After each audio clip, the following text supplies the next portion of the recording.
Hello everyone, welcome to Chetan Bharat Learning and welcome back to your weekly current affairs series in which we'll cover all the important developments with respect to the field of international relations.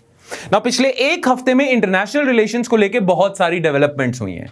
उनमें से कई developments आपके साथ चेतन sir already cover कर चुके हैं। जैसे सबसे इंपॉर्टेंट डेवलपमेंट जो इंटरनेशनल रिलेशंस में चल रही है वो चल रही है अफगानिस्तान की, और अफगानिस्तान का डिटेल लेक्चर चेतन सर पिछले आईआर के करंट अफेयर्स में आपके साथ ले चुके हैं। तो हम वो डिटेल्ड हिस्ट्री नहीं करेंगे अफगानिस्तान क्राइसिस की, हम बस अभी रीसेंट डेवलपमेंट करेंगे। ऑलराइट, और अफगानिस्तान के साथ साथ और कुछ डेवलपमेंट्स भी हुई हैं आईआर में, इंटरनेशनल रिलेशंस में, जो हम आज के लेक्चर में कवर करेंगे। तो let's see what will we cover in this particular lecture. Alright, topics to be covered. Number 1, Afghanistan से related, India's envoy in Doha meets Taliban leader. ये इंडिया की पहली एंगेजमेंट होगी विद तालिबान, फॉर्मल एंगेजमेंट। इस मीटिंग से पता चलता है कि India is ready to engage with Taliban, India is ready to meet with Taliban. हाँ, इसका मतलब ये नहीं है कि इंडिया तालिबान को रेकग्नाइज कर रहा है, अभी फॉर्मल रेकग्निशन आनी बाकी है, पर अभी इंडिया ने उसके साथ एंगेजमेंट करनी शुरू कर दी है, जो कि इंडिया को प्रैक्टिकल लग रहा है अभी, और वो हम देखेंगे क्यों। उसके बाद China opens first road rail transport link to Indian Ocean. आपने सुना होगा चाइना का बेल्ट एंड रोड इनिशिएटिव है, राइट? उस बेल्ट एंड रोड इनिशिएटिव में ये एक इंपॉर्टेंट कड़ी थी जो चाइना ने कंस्ट्रक्ट कर ली है। तो इसका ओवरऑल सिग्निफिकेंस क्या होगा ओवरऑल वर्ल्ड पे, चाइना पे इसका क्या सिग्निफिकेंस होगा, और इंडिया पे क्या इसका सिग्निफिकेंस होगा, बिकॉज इस लिंक से चाइना को एक्सेस मिल चुका है इंडियन ओशन का, राइट? तो ये हम देखेंगे। देन ब्रिक्स समिट होने वाला है, अभी एक दो दिनों में ब्रिक्स समिट हो जाएगा, तो उसको लेके ब्रिक्स के बारे में कुछ इंफॉर्मेशन आपको पता होनी चाहिए। एंड एट द एंड हम करेंगे ईस्टर्न इकोनॉमिक फोरम 2021, जो रशिया के व्लादिवोस्टॉक शहर में हर साल होता है, ईस्टर्न इकोनॉमिक फोरम। तो इस पे ये ईस्टर्न इकोनॉमिक फोरम है क्या, इसकी क्या सिग्निफिकेंस है, और इंडिया की इसमें पार्टिसिपेशन कैसी है, क्योंकि क्वेश्चन आपसे पूछा जा सकता है बोथ प्रीलिम्स एंड मेंस में। तो ईस्टर्न इकोनॉमिक फोरम जो अभी होने वाला है उसके बारे में बात करेंगे। ऑलराइट, नाउ ये जब टॉपिक्स कवर हो जाएंगे ना, तो you will be able to answer these MCQs, ये जो आपको पीडीएफ में मिलेंगे, और ये एक मेंस टाइप क्वेश्चन आप प्रैक्टिस कर सकते हो। After listening to this lecture I would want आप इस क्वेश्चन को आंसर करो, उसके आंसर्स नीचे कमेंट सेक्शन में लिखना, इस क्वेश्चन को आंसर करो, उसके आंसर नीचे कमेंट सेक्शन में लिखना, और इसका मेंस टाइप एक आंसर लिखो। ये आपके लिए प्रैक्टिस हो जाएगी, और जो हमारी टेस्ट सीरीज होती है ना, उसके लिए भी आपकी प्रैक्टिस हो जाएगी। तो ये जो आपको मेंस टाइप क्वेश्चन मिलते जाते हैं, उनकी प्रैक्टिस जरूर करते जाना, राइट? तो ये देख लेना। तो after completing this lecture you will be able to answer 2 MCQs and 1 mains type question. ठीक है, चलो फिर अब हम स्टार्ट करते हैं अपने पहले टॉपिक से, अफगानिस्तान से। Indian ऑनवॉय in Doha meets Taliban leader. India ने फॉर्मली अभी तक रिकॉग्नाइज नहीं करा है तालिबान को, और तालिबान और अफगानिस्तान से रिलेटेड बहुत सारी चीजें चल रही हैं। I am sure you are aware of certain things by now India ने अब डिसाइड करा है कि हम तालिबान का जो पॉलिटिकल ऑफिस है दोहा, कतर में, दोहा में तालिबान का पॉलिटिकल ऑफिस है, ठीक है, कतर में, और कतर के ही इस ऑफिस से यूएसए ने भी एंगेज किया था तालिबान के साथ। तालिबान की जितनी भी कंट्रीज के साथ मीटिंग्स चल रही थी वो वाया कतर ही चल रही थी, क्योंकि कतर में तालिबान का पॉलिटिकल ऑफिस है। चाइना ने वहां तालिबान के साथ मीटिंग करी है, और बहुत सारे कंट्रीज ने, यूएसए ने जो डील करी थी तालिबान के साथ वो कतर में ही करी थी। अब इंडिया, क्योंकि इंडिया के अफगानिस्तान में स्टेक्स हैं, इसीलिए इंडिया भी अब तालिबान के साथ एंगेज करने जा रहा है through Taliban's political office in Qatar, and India's envoy would meet Sher Mohammad Abbas स्टैनिकज़ाई, जो तालिबान के पॉलिटिकल ऑफिस में होंगे। शेर मोहम्मद अब्बास स्टैनिकज़ाई, ये काफी इनका नाम चल रहा है, क्योंकि ये जो शेर मोहम्मद अब्बास स्टैनिकज़ाई हैं, इन्होंने आईएमए में ट्रेनिंग ली हुई है। जब तालिबान बना नहीं था तभी अफगानिस्तान के कई लोगों को हम आईएमए में, इंडियन मिलिट्री एकेडमी में ट्रेनिंग देते गए हैं। तो ये स्टैनिकज़ाई जी को वहां पे ट्रेनिंग भी दी गई थी, आईएमए से ट्रेन हुए हैं, आईएमए में इन्होंने एक बैच लगाया हुआ है, ये खुद मानते हैं, और वहां पे इनका निकनेम भी शेरू था। काफी फेमस हो रही है ये बातें। खैर, ये इंडिया में ट्रेन हुए थे आईएमए में, इसका मतलब ये नहीं है इंडिया ने तालिबान को ट्रेन किया था। इंडिया में ट्रेन हुए, उसके बाद अफगानिस्तान की सिचुएशन खराब हो गई, और फिर तालिबान बना, और इन्होंने तालिबान ज्वाइन कर लिया। बाद में जाके इनका सारा टर्न ऑफ इवेंट्स हुआ है, ठीक है। उससे पहले तो ये सिचुएशन थी। खैर, now he is a very important member of Taliban and he is engaging with different countries through their office in Qatar. ठीक है, नाउ इंडिया ने डिसाइड कर लिया है कि हम तालिबान के साथ एंगेज करेंगे। इंडिया ने ऐसा क्यों डिसाइड करा है? जबकि आप में से बहुत सारे लोग सोच रहे होंगे, सुन भी रहे होंगे कि तालिबान तो काफी ज्यादा एंटी इंडिया स्टांस रखता है, तालिबान तो पाकिस्तान की प्रॉक्सी है और तालिबान इंडिया के खिलाफ ही रहेगा। और यह भी सुना होगा कि तालिबान को यूज करके तालिबान और अफगानिस्तान को यूज करके पाकिस्तान कश्मीर में भी दोबारा से सिचुएशन खराब कर सकता है। सो तालिबान इज इंडियाज एनिमी, यही अभी तक हम सोचते आए हैं और यही हमारे दिमाग में अभी तक और सबके दिमाग में यही है कि Taliban is India's enemy. And that is why India is also not that jumpy as far as recognising Taliban is concerned, है ना। इंडिया इतनी जल्दी रिकॉग्नाइज नहीं कर रहा क्योंकि तालिबान के साथ हमारे रिश्ते सही नहीं रहे हैं, है ना। और आप में से बहुत सारे लोग ये भी, आजकल न्यूज में तो ये पंजशीर को लेके बहुत ज्यादा सिचुएशन चल रही है कि पंजशीर में बैठे लोग अहमद मसूद ये तालिबान से लड़ रहे हैं तो इंडिया को उनको हेल्प करना चाहिए। तालिबान से क्यों एंगेज कर रहा है इंडिया? जितनी भी एंटी तालिबान कंट्रीज हैं उनको पंजशीर को हेल्प करना चाहिए, ये तालिबान से सारे एंगेजमेंट में क्यों लगे हुए हैं, है ना। इसका कारण मैं आपको बता देता हूं। और इंडिया भी इसलिए तालिबान से एंगेज कर रहा है, पंजशीर वाले सिचुएशन में इतना ज्यादा इंटरफेयर नहीं कर रहा है। उसका रीजन क्या है कि Taliban is now a reality. Taliban अब एक रियलिटी है अफगानिस्तान में। अफगानिस्तान में तालिबान का कब्जा है, ये एक रियलिटी है। इसको एक्सेप्ट करके आगे बढ़ना चाहते हो तो तालिबान से एंगेज करना पड़ेगा, नहीं तो आप फिर प्रॉब्लम में फंस जाओगे। फिर तालिबान आपके एंटी, अफगानिस्तान की धरती फिर आपके खिलाफ यूज होगी। सो बिकॉज अफगानिस्तान में अब तालिबान एक रियलिटी है, it is completely prudent to engage with Taliban. और इसीलिए बहुत सारी कंट्रीज कर रही हैं। इनफैक्ट तालिबान एक रियलिटी है अफगानिस्तान में, ये तो यूएसए ने एक्सेप्ट कर लिया। World's most powerful military, world's most powerful economy, उसने ये एक्सेप्ट कर लिया कि अफगानिस्तान में अब तालिबान रियलिटी है। तो इंडिया को भी ये एक्सेप्ट कर लेना चाहिए और इंडिया के जितने भी अफगानिस्तान में इंटरेस्ट हैं उनको सिक्योर करने के लिए अब तालिबान के साथ एंगेज करना चाहिए। Right, this is the first public engagement between India and the regime of Taliban, क्योंकि इंडिया भी अभी एक्सेप्ट कर रहा है और तालिबान के साथ एंगेज करना इंडिया के इंटरेस्ट में है। उसका कारण भी सिंपल सा ये है, कारण ये है कि इंडिया की बहुत सारी इन्वेस्टमेंट्स है तालिबान में, बहुत सारे रोड्स, ब्रिजेस, पाकिस्तान की अफगानिस्तान की पार्लियामेंट बिल्डिंग, सलमा डैम और बहुत सारे इंडिया के प्रोजेक्ट्स हैं। इंडिया ने बहुत सारी इन्वेस्टमेंट्स करी हुई हैं। उन इन्वेस्टमेंट्स को अगर इंडिया बचाना चाहता है तो इंडिया को तालिबान के साथ एंगेज करना पड़ेगा। अफगानिस्तान में इंडिया अगर अपने इंटरेस्ट प्रोटेक्ट करना चाहता है तो अब तालिबान के साथ एंगेज करना ही पड़ेगा, क्योंकि Taliban is the new reality. Clear? ठीक है, तो अब हम देख लेते हैं significance of Afghan stability. India, USA, सारी कंट्रीज अब तालिबान के साथ क्यों एंगेज कर रही हैं? क्योंकि वो चाहती हैं कि अफगानिस्तान में स्टेबिलिटी आ जाए, क्योंकि अगर अफगानिस्तान में स्टेबिलिटी नहीं आएगी तो आसपास की सारी कंट्रीज उससे इंपैक्ट होंगी। अफगानिस्तान में स्टेबिलिटी लाना जरूरी है और उसीलिए तालिबान के साथ एंगेज करना जरूरी है। Now why is Afghan stability important? अगर अफगानिस्तान अनस्टेबल है तो वहां पे बहुत सारे जिहादी ग्रुप्स काम कर सकते हैं और वो डिफरेंट कंट्रीज में, जो नेबरिंग कंट्रीज हैं, वहां पे टेररिज्म फैला सकते हैं। So it can have a spill over to neighbouring central Asian countries, Tajikistan, Uzbekistan. ठीक है, Taliban presence will revive extremism in region and the region can become safe sanctuary for Lashkar e Taiba, ISIS वगैरह। बहुत सारे एक्सपर्ट्स ये मानते हैं कि अगर आप तालिबान के साथ एंगेज नहीं करोगे और तालिबान को सारी कंट्रीज मिलकर आइसोलेट कर देंगी, तालिबान को कॉर्नर कर देंगी, तो तालिबान के लोग ना फिर काफी ज्यादा टेररिज्म वाली स्ट्रैटेजी की तरफ जाएंगे। अगर आप तालिबान को एंगेज करते हो, उन्हें एक एज अ रिजीम रिकॉग्नाइज करते हो, तो तालिबान शायद थोड़ा रिस्पॉन्सिबली एक्ट करे, क्योंकि तालिबान को भी दुनिया की जरूरत है, उन्हें चाहिए फॉर्मल रिकॉग्निशन। तो अगर आप तालिबान को कॉर्नर कर दोगे तो वो आप पे अटैक करेंगे। अगर आप उन्हें रिकॉग्नाइज करोगे और उनसे डील्स करोगे तो शायद आपके इंटरेस्ट बच जाएं।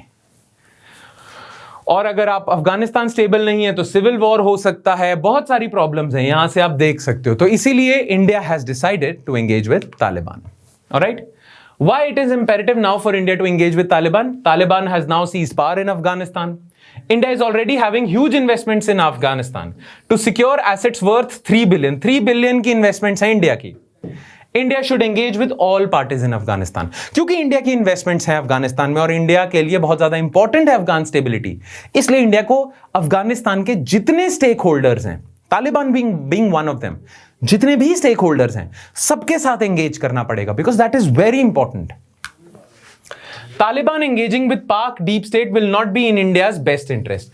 अगर इंडिया तालिबान के साथ एंगेज नहीं करेगा, तालिबान को आइसोलेट कर देगा, तो पाकिस्तान उस चीज का फायदा उठाएगा और पाकिस्तान फिर तालिबान को एंटी इंडिया कर देगा।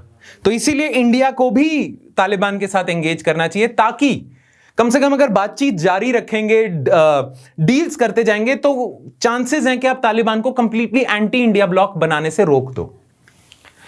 If India does not engage now, Russia, Iran, Pakistan, China will emerge as the shapers of Afghanistan political and geopolitical destiny, which for sure will be detrimental to Indian interest. ये बिल्कुल सही बात है।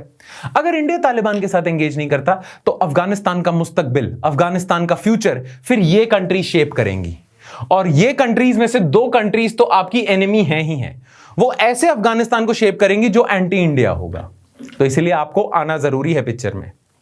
The US has announced a new surprise formation of Quad on regional connectivity. ये तो हम जानते ही हैं, regional connectivity, US, Uzbekistan, Afghanistan, Pakistan, that does not include India. India's efforts to trade with Afghanistan via Chabahar port in order to increase the economy scale. ठीक है, India ने जो Iran में छबाहर पोर्ट बनाया था, वो बनाया इसलिए था कि छबाहर के थ्रू, ईरान के थ्रू वाया अफगानिस्तान आप सेंट्रल एशिया जा सको। पर अगर बीच में अफगानिस्तान एंटी इंडिया हो जाता है, तो छबाहर पोर्ट की सिग्निफिकेंस खत्म हो जाती है, because Chabahar port was there to provide access to central Asian countries, India के लिए। ठीक है, नीड ऑफ द आर क्या है? Again need of the hour ये है कि अफगानिस्तान में स्टेबिलिटी इंश्योर करनी है, इवैक्यूएशन करनी जरूरी है, प्लस जो शंघाई कोऑपरेशन ऑर्गेनाइजेशन है जिसका मेंबर इंडिया भी है, सेंट्रल एशियन कंट्रीज भी हैं, चाइना भी है, रशिया भी है, पाकिस्तान भी है, इस फोरम में इंडिया एंगेज करे ताकि इंडिया अपने इंटरेस्ट को सिक्योर कर सके इस मल्टीलैटरल फोरम में वीजावी अफगानिस्तान। ठीक है, Indian engagement with Taliban to maintain peace with immediate neighbours. ठीक है, क्लियर? चलो अब हम आ जाते हैं नेक्स्ट इश्यू पे, which is China opens first road rail transport link to Indian Ocean. Now इस न्यूज को समझने से पहले आपको समझना पड़ेगा चाइना का belt and road initiative.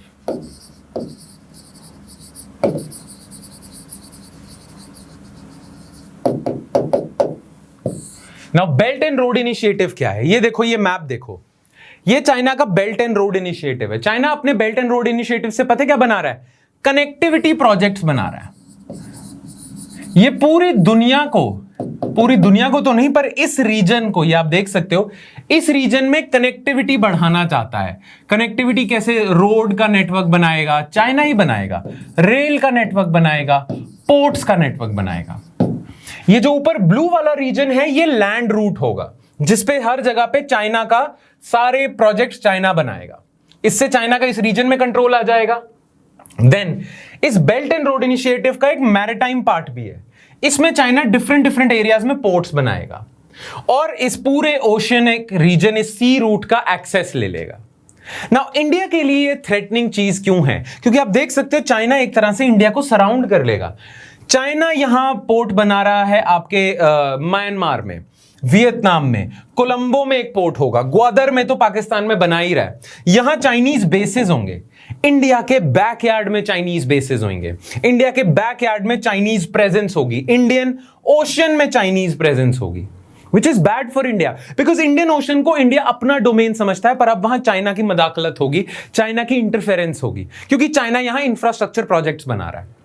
Now China कह रहा है कि हम तो यहां कनेक्टिविटी प्रोजेक्ट्स बना रहे हैं फॉर ट्रेड, ताकि ट्रेड इजी हो जाए, पर ट्रेड के साथ साथ ये अपने बेसिस भी बनाएंगे, इधर मिलिट्री बेसिस भी बनाएंगे, which is bad for India.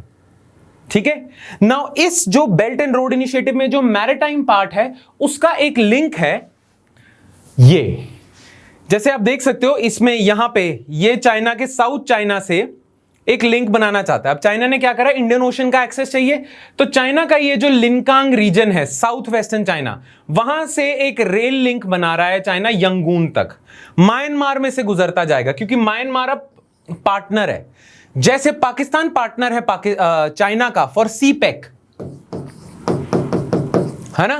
वैसे ही अब म्यांमार भी पार्टनर है चाइना का, तो वाया म्यांमार ये रोड रेल लिंक होगा यंगून का, और यंगून से अब बिल्कुल इंडिया के पास, यहां से चाइना को एक्सेस मिल जाएगा पूरे इंडियन ओशन का, और ये शॉर्ट भी है।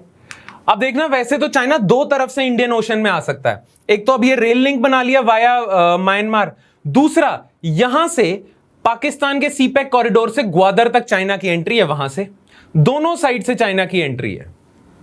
क्लियर? तो ये एक ऐसी चीज है, बेल्ट एंड रोड इनिशिएटिव है, जो इंडिया को लगता है कि खतरा है, पर चाइना कहता है कि this is a benign initiative. China says that it's just a infrastructure project, but we still feel threatened by this infrastructure project, and by we I mean Indians. ठीक है, तो इसके बारे में देख लेते हैं, इस प्रोजेक्ट के बारे में। This project provides China a new road rail transportation channel to Indian Ocean. Indian Ocean का access मिल गया। The transport corridor involves sea road rail link. Roads, यहां रेल लिंक है, रोड्स कनेक्टिविटी से रेल आ जाएगा, सी link आ जाएगा। This passage connects the logistic lines of Singapore, Myanmar, China, and is currently the most convenient land and sea channel linking the Indian Ocean with Southwest China. Southwest China, जो कि ये लिंकांग है, उसकी connectivity अगर आपको Indian ocean के साथ करनी है तो ये बेस्ट लिंक है जो वाया म्यांमार आ रहा है। ठीक है, चाइना की एक और कनेक्टिविटी है इंडियन ओशन तक, वो है सीपेक, जो चाइना पाकिस्तान इकोनॉमिक कॉरिडोर है, यहां से जिंजियांग से ग्वादर तक। पर चाइना मानता है कि म्यांमार वाली ज्यादा किफायती है, ज्यादा बेटर है as compare to this.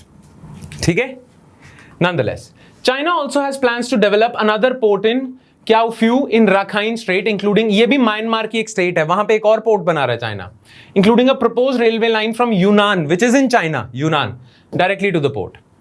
Chinese planners have also looked at the Gwadar port in Pakistan as another key outlet to the Indian Ocean that will bypass the Malacca Strait. अभी China को अगर Europe या Africa के साथ trade करना होता है तो चाइना को पता है कहां से शिप्स लानी पड़ती हैं।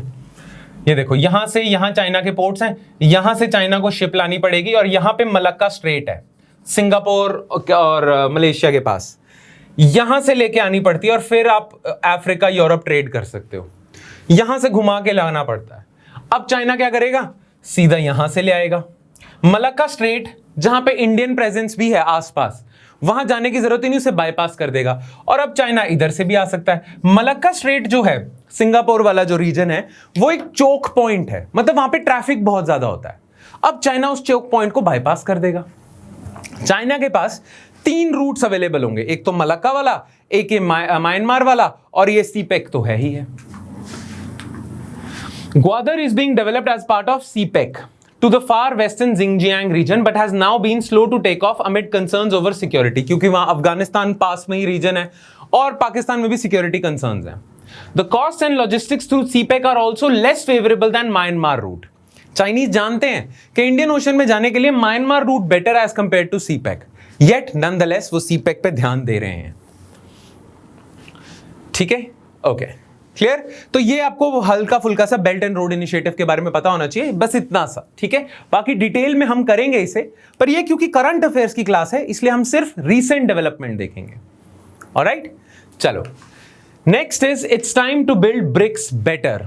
13th BRICS summit is set to be held on September 9th in digital format under India's chairmanship.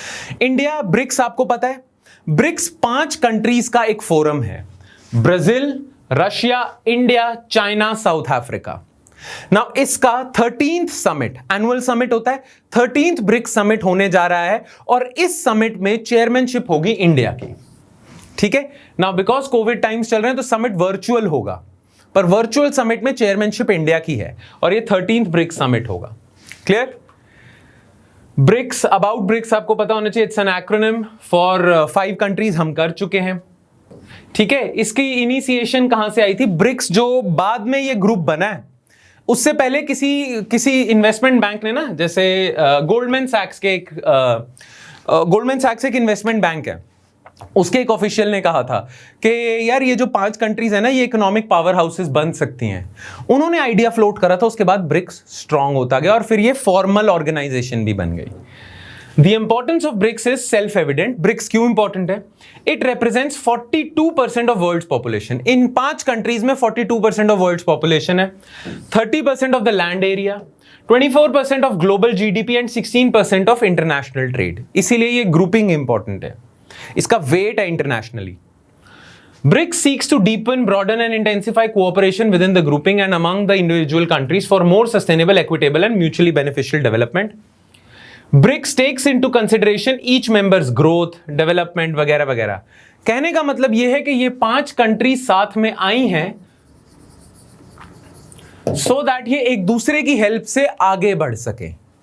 All 5 countries would mutually cooperate on certain issues to move forward in the world and increase their presence and weight in international relations. ठीक है? External Affairs Minister, noting that BRICS was 15 years old, recently portrayed it as a young adult, equipped with thoughts shaped and a worldview concretized, and with a growing sense of responsibilities. ये lines ना important होती है, आप अपने mains के answer में इन lines को use जरूर करना. ठीक है, ये लाइन कि हमारे Indian external affairs ministers BRICS के बारे में क्या कहते हैं, तो वो ये लाइन कहते हैं. Now, achievements, establishments of new development bank and contingency reserve arrangement. अभी तक ब्रिक्स की अचीवमेंट्स क्या क्या रही हैं? समिट तो हो गया, अचीवमेंट्स क्या क्या रही हैं?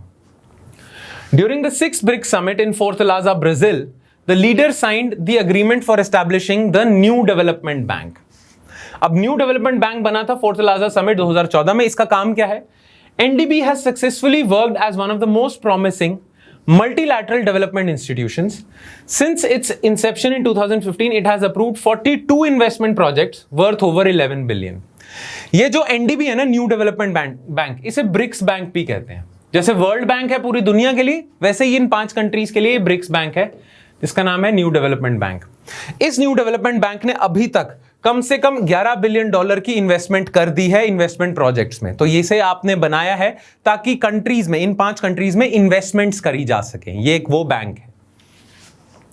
Fortaleza Declaration stressed that NDB will strengthen cooperation among BRICS and will supplement the efforts of multilateral and regional financial institutions for global development, thus contributing to sustainable and balanced growth. ये तो चलो ठीक है. BRICS nations signed BRICS Contingent Reserve Arrangement in 2014 as part of Fortaleza Declaration. Now, ये Contingent Reserve Arrangement क्या है? Contingency Reserve Arrangement aimed at ensuring liquidity for member states when they are confronted by short-term balance of payment crisis. In 5 countries को कभी भी liquidity की shortage हो जाए, पैसे की शॉर्टेज हो जाए, तो इन्होंने एक कंटिंजेंसी रिजर्व बनाया हुआ है.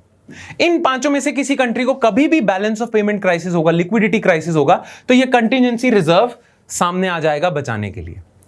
कभी भी किसी कंट्री को अगर बैलेंस ऑफ पेमेंट क्राइसिस होता है ना, तो वो जनरली आईएमएफ की तरफ भागता है, आईएमएफ को बेल आउट करने के लिए कहता है. पर इन 5 कंट्रीज ने अपनी डिपेंडेंसी फ्रॉम आईएमएफ हटाने के लिए ये बनाया कि हम 5 में से किसी को भी कभी कोई क्राइसिस हो, ये रिजर्व काम आएगा. ठीक है. The capital of 100 billion committed under CRA can act as a guarantor of BRICS financial stability in case of crisis. What are its intermediate goals now? ठीक है, एक तो ब्रिक्स की लॉन्ग टर्म विजन है.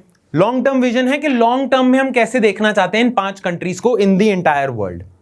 शॉर्ट टर्म विजन होती है, short term होता है कि यार अभी क्या क्राइसिस चल रहा है, उसके लिए क्या सोल्यूशन है, जो अभी इमीडिएट क्राइसिस है. एक इंटरमीडिएट विजन होती है कि नियर फ्यूचर में हम क्या कैसे कोऑपरेट करना चाहेंगे. तो अभी इंटरमीडिएट गोल्स क्या है? To pursue reform of multilateral institutions. ये ब्रिक्स कंट्रीज मानती हैं कि जो अभी इंस्टीट्यूशंस है ना, multilateral institutions, WTO, IMF, world bank, ये जो सारे मल्टीलैटरल इंस्टीट्यूशंस हैं, these are biased in favor of developed countries. These are biased in favor of western countries. तो इन मल्टीलैटरल इंस्टीट्यूशन में रिफॉर्म्स की जरूरत है ताकि ये अपना बायस टुवर्ड्स वेस्टर्न कंट्रीज छोड़ दें और सारे लोगों को रिप्रेजेंट करें. ठीक है. Resolve to combat terrorism. और अब इस बार के समिट जो 9 सितंबर को समिट होना है, उसमें पक्का अफगानिस्तान तो बिल्कुल डिस्कस होगा, क्योंकि ब्रिक्स कंट्रीज में से 3 कंट्रीज का तो स्टेक है अफगानिस्तान में. रशिया, इंडिया, चाइना, तीनों का स्टेक है. ब्राजील, साउथ अफ्रीका का इतना स्टेक नहीं है जितना रशिया, इंडिया, चाइना का है. तो डेफिनेटली ब्रिक्स समिट में अफगानिस्तान की बात होगी. और ये 5 कंट्रीज टेररिज्म पे भी बात करते हैं.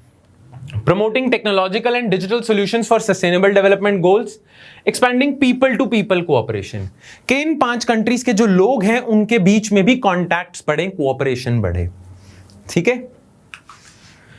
Conclusion. The idea of BRICS, a common pursuit of shared interest by 5 emerging economies from 4 continents, is fundamentally sound and relevant. The governments have invested huge political capital in pushing BRICS experiment forward, and its institutionalization has created its own momentum. ठीक है. ये दोनों points ये कहते हैं कि बहुत अच्छा आइडिया था, बहुत जरूरी आइडिया था. ठीक है. और ये पांचों को कॉमन विजन शेयर करके आगे बढ़ना चाहिए. That's a very good idea. Plus, these countries also developed, these countries also represent the developing world. जो इमर्जिंग मार्केट इकोनॉमीज होती हैं ना, उनको रिप्रेजेंट करने के लिए 5 कंट्रीज बहुत ज्यादा सही है, क्योंकि ये पांचों इमर्जिंग मार्केट इकोनॉमीज हैं. ठीक है. अच्छा, इसमें डिफिकल्टी क्या है ब्रिक्स में? The difficulty stems from China centrality and dominance of BRICS. पूरे ब्रिक्स में जितना भी ट्रेड हो रहा है उसमें चाइना की डोमिनेंस है. As a matter of fact सबसे पावरफुल कंट्री ही चाइना है ब्रिक्स में, राइट? तो वो डोमिनेट करता है इश्यूज को. कोई इशू अगर बाकी 4 लोगों को पसंद आ रहा है पर चाइना को पसंद नहीं आ रहा है तो वो डिस्कस ही नहीं होगा, क्योंकि China is the most dominant member in BRICS summit. How to create a better, अच्छा और क्या कर सकते हैं हम? How to create a better internal balance remains a challenge, reinforced by the urgent need for diversification and strengthening of regional value chains, all exposed during the pandemic. ये बता रहे हैं कि ब्रिक्स कैसे हेल्प कर सकता है ओवरऑल कंट्री में ट्रेड को स्ट्रेंथन करने के लिए, रिजिलियंट करने के लिए. क्योंकि जब लॉकडाउन लगा तो बहुत सारी सप्लाई चेन्स रुक गई थी. तो कैसे सप्लाई चेन्स को रिजिलियंट रखा जा सकता है ताकि कल को फ्यूचर में कभी कोई ऐसा पैंडेमिक आ जाए, लॉकडाउन लग जाए, तो supply chain, supply of goods and services बरकरार रहे. तो ये 5 कंट्रीज उस पर कोऑपरेट करना चाहेंगी. Policy makers have been encouraging an increase in intra BRICS cooperation in diverse areas like agriculture. ये ठीक है.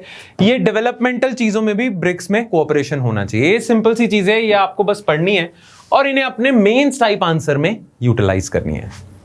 ऑलराइट, चलो नेक्स्ट और लास्ट टॉपिक है हमारा ईस्टर्न इकोनॉमिक फोरम. और ये ईस्टर्न इकोनॉमिक फोरम होस्ट करता है Russia. Prime Minister Narendra Modi delivered a video address during the plenary session of the 6th Eastern Economic Forum held in Vladivostok, Russia. Vladivostok, Russia के, जैसे आप Russia का अगर map देखते हो, मान लो ये रशिया का मैप है, तो यहां पे तो मॉस्को वगैरह वगैरह और यहां पे यूरोप है.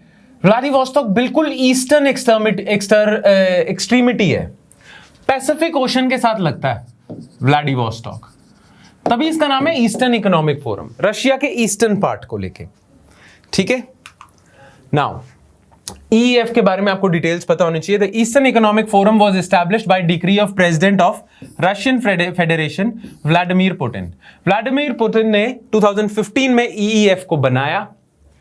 It supports the economic development of Russia's far east region, जो रशिया का ईस्टर्न रीजन है, and to extend international cooperation in Asia Pacific region. तो 2 मेजर गोल्स हैं. मैं आपको मैप भी दिखा देता हूं. ये रीजन है, देखो ये सारा आपका रीजन है, ईस्टर्न रीजन. ठीक है. तो आप ये देखना कि इस ईस्टर्न रीजन पे जनरली ना वो नहीं जाता है, ध्यान नहीं जाता है रशिया के, क्योंकि ज्यादातर रशिया की मेजर सिटीज यहां है, यूरोप के साथ लगती है, मॉस्को, सेंट पीटर्सबर्ग वगैरह. तो इस ईस्टर्न रीजन की डेवलपमेंट के लिए ईस्टर्न इकोनॉमिक फोरम है. और क्योंकि ये ईस्टर्न जो रीजन है ये पैसिफिक ओशन के साथ लगता है, तो ये ईस्टर्न इकोनॉमिक फोरम जो है ये जितनी भी एशिया पैसिफिक कंट्रीज हैं, एशिया पैसिफिक जितनी भी कंट्रीज हैं या एशिया पैसिफिक रीजन की डेवलपमेंट के बारे में भी सोचता है. Not just eastern region of Russia but Asia Pacific region की डेवलपमेंट के लिए भी है. ठीक है. अच्छा, ये जो फोरम है, ये जो समिट है, ये हर साल होता है व्लादिवोस्टॉक, रशिया में. It serves as a platform for discussions of key issues in world economy, regional integration and the development of new industrial and technological sectors as well as global challenges facing Russia and other regions. और देखना हर इसके session में Putin बैठते हैं, और अभी भी उन्होंने अफगानिस्तान को लेके भी इसी फोरम में कई स्टेटमेंट्स भी दिए हैं. Over the years, it has emerged as an international platform for discussing this strategy for developing political, economic, and cultural ties between Russia and Asia Pacific. ठीक है. Now, इस समिट के, जो अभी रिसेंट समिट हो रहा है ईस्टर्न इकोनॉमिक फोरम, इसके पार्टनर्स कौन कौन है, इसके पार्टिसिपेंट्स कौन कौन है? एक रशिया तो ऑर्गेनाइज करता है, वो तो है ही है। अफगानिस्तान था, ईरान है, इंडिया है, ठीक है, ये लोग पार्टिसिपेट कर रहे हैं, इनके leaders. Sorry, about the far east. The far east is the easternmost part of Russia. इसके बारे में, far east, it borders to ocean, Pacific and Arctic. देख सकते हो, ये पैसिफिक ओशन हो गया, ये ऊपर वाला आर्कटिक ओशन हो गया, Pacific and Arctic, and 5 countries. अच्छा, ये जो फार ईस्ट रीजन है, ये 5 कंट्रीज के साथ बॉर्डर शेयर करता है, China, Japan, Mongolia, US and DPRK. Now, border share करता है का मतलब है कि पास है, उनके नेबरिंग है। अब आप सोच रहे होगे, चलो इधर देख लेते हैं। चाइना आपको समझ आ गया, ये चाइना है, फार ईस्ट रीजन चाइना के साथ है। ये जो फार ईस्ट रीजन है, ये मंगोलिया के साथ भी है, ये जापान के साथ भी बॉर्डर है, यहां कोरिया है, ये भी पास में है। यूएसए कहां पास में है? क्योंकि यूएसए ये एक एरिया है, यहां से यूएसए स्टार्ट होता है। यूएसए का जो रीजन है आपका, अलास्का वाला रीजन, वो यहां से स्टार्ट होता है। और अगर आपने ज्योग्राफी ध्यान से पढ़ी है तो ये रीजन है बेरिंग स्ट्रेट। बेरिंग स्ट्रेट के उस पार यूएसए स्टार्ट हो जाता है। ये जो फार ईस्ट रीजन है, ये रशिया की कनेक्टिविटी करता है इन 5 सिग्निफिकेंट कंट्रीज के साथ, चाइना, यूएसए, जापान, कोरिया। और कोरिया में भी इन्होंने डीपीआरके लिखा हुआ है ना, Democratic People's Republic of Korea. DPRK, देखो कोरिया भी 2 है ना, नॉर्थ और साउथ। तो ये जो डीपीआरके है, ये कौन सा वाला है? ये नॉर्थ कोरिया है, किम जोंग उन वाला, जिसे हमारी इंडियन मीडिया क्या कहती है? तानाशाह। ठीक है। The Far Eastern Federal District covers more than 1/3 of the country's territory. The Far East is rich in natural resources, जैसे कि diamonds, tannery, borax वगैरह. About 1/3 of all coal reserves and hydro-engineering resources of the country are here. Forests of the region comprise about 30% of the total forest area of Russia. तो ये Russia के लिए फार east region बहुत important है, not just because of इसकी location, क्योंकि Arctic ocean, Pacific ocean के साथ है, ये 5 सिग्निफिकेंट कंट्रीज के साथ है, plus it is also rich in natural resources, इसीलिए रशिया करता है ईस्टर्न इकोनॉमिक फोरम। ऑलराइट, ठीक है। चलो, अब इंडिया का क्या इंटरेस्ट है ईस्टर्न इकोनॉमिक फोरम में? इंडिया क्यों पार्टिसिपेट करता है? Going beyond the bonhomie and historical ties, India is also a key customer of Russian arms industry. एक तो हमारे रशिया के साथ हिस्टोरिकल रिलेशंस अच्छे हैं, पर हम सिर्फ हिस्टोरिकल रिलेशंस पे नहीं जाते। इंडिया अभी भी रशिया से बहुत सारे आर्म्स इंपोर्ट करता है, बहुत सारे हथियार इंपोर्ट करता है। उसके लिए रशिया के साथ एंगेजमेंट जरूरी है, and that is why India participates in EEF. In March, India entered into a joint venture with Russia to manufacture the legendary Kalashnikov assault rifles. Kalashnikov gun होती हैं, इंडिया जॉइंट प्रोडक्शन करेगा अब Russia के साथ। In 2018, Russia sold S-400. ये air defence system है, ये एक मिसाइल सिस्टम है कि एयरप्लेन्स को उड़ा देगा, S-400. So S-400 advance air defence system India ने इंपोर्ट करा है। India is interested in expanding the level of trade between the two countries. An area of special interest for India is the exploration of hydrocarbon reserves along the coast of Russia's Far East. तो Russia के फार east natural resources में rich है, इसीलिए India भी वहां interested हो रहा है, क्योंकि इंडिया भी चाहता है वो रिसोर्सेज, और रशिया को ये बात पता है। रशिया जानता है कि इंडिया और रशिया के हिस्टोरिकल टाइज हैं, काफी फ्रेंडशिप है, और सिक्योरिटी रिलेशनशिप है, डिफेंस रिलेशनशिप है।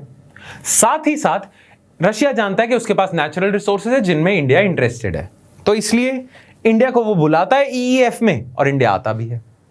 ऑलराइट, ठीक है। चलो फिर इसी के साथ हमारा आज का IR का लेक्चर खत्म होता है। I hope you guys like the lecture and I hope you got a few concepts clear today. You understood certain things, certain nitty gritties of international relations in today's lecture. ठीक है, चलो फिर that's it from my side guys. I will see you next time with more stuff. Thank you. Hi, अगर आपको ये lecture पसंद आया then do subscribe to our channel, and if you are serious for UPSC 2022 then आप हमारा comprehensive course checkout कर सकते हैं। कोर्स की डिटेल्स नीचे डिस्क्रिप्शन सेक्शन में आपको मिलेगी, नहीं तो आप हमें कॉल कर सकते हैं नीचे दिए गए नंबर पर।